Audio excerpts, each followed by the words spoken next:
భవిష్యత్తు యుద్ధ సన్నద్ధతే లక్ష్యంగా నిర్వహించిన త్రివిధ దళాల విన్యాసాలు అబ్బురపరిచాయి.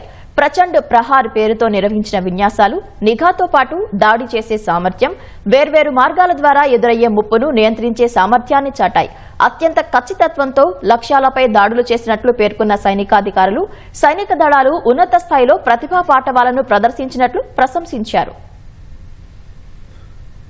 తూర్పున ఎత్తైన ప్రాంతాల్లో నిర్వహించిన త్రివిధ దళాల యుద్ధ విన్యాసాలు ఆకట్టుకున్నాయి. భూతల, వాయు, సముద్ర మార్గాల ద్వారా ఎదురయ్యే ముప్పును సమర్థంగా తిప్పికొట్టే విషయంలో త్రివిధ దళాలు సత్తా చాటాయి. అరుణాచల్ ప్రదేశ్లోని అత్యంత ఎత్తైన ప్రాంతాల్లో ఈ నెల 25 నుంచి 27 వరకు జరిగిన ఈ విన్యాసాలకు ప్రచండ్ ప్రహార్గా నామకరణం చేశారు. త్రివిధ దళాల యుద్ధ సన్నద్ధతే లక్ష్యంగా విన్యాసాలు నిర్వహించారు. అధునాతన నిఘా, దాడులు చేసే సామర్థ్యం, భూతల, వాయు, సముద్ర మార్గాల్లో యుద్ధ విన్యాసాలు ప్రదర్శించారు. దీర్ఘశ్రేణి సముద్ర నిఘా యుద్ధ విమానం, సైనిక హెలికాప్టర్లు, మానవరహిత వాహనాలు, ఆయుధాలపై అవగాహనతో పాటు లక్ష్యాలపై దాడులను వెంటనే గుర్తించడానికి అంతరిక్ష ఆధారిత ఎసెట్స్ ను వినియోగించారు.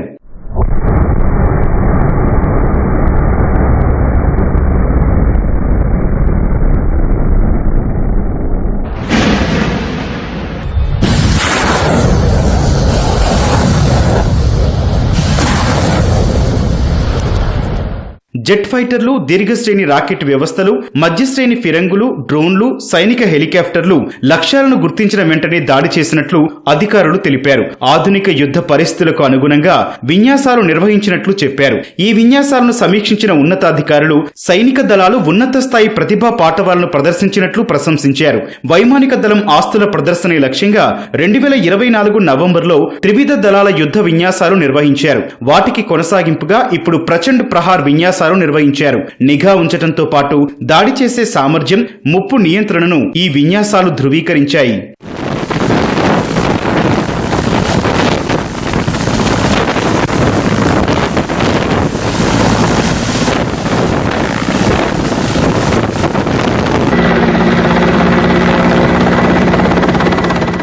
సాంకేతిక ఉన్నతీకరణ, భూతల, వాయు, సముద్ర మార్గాల ద్వారా ఎదురయ్యే ముప్పును ఎదుర్కొనే సన్నద్ధత, త్రివిధ దళాల్లో పెరుగుతోన్న ఉమ్మడి సామర్థ్యాన్ని ఈ విన్యాసాలు చాటాయి.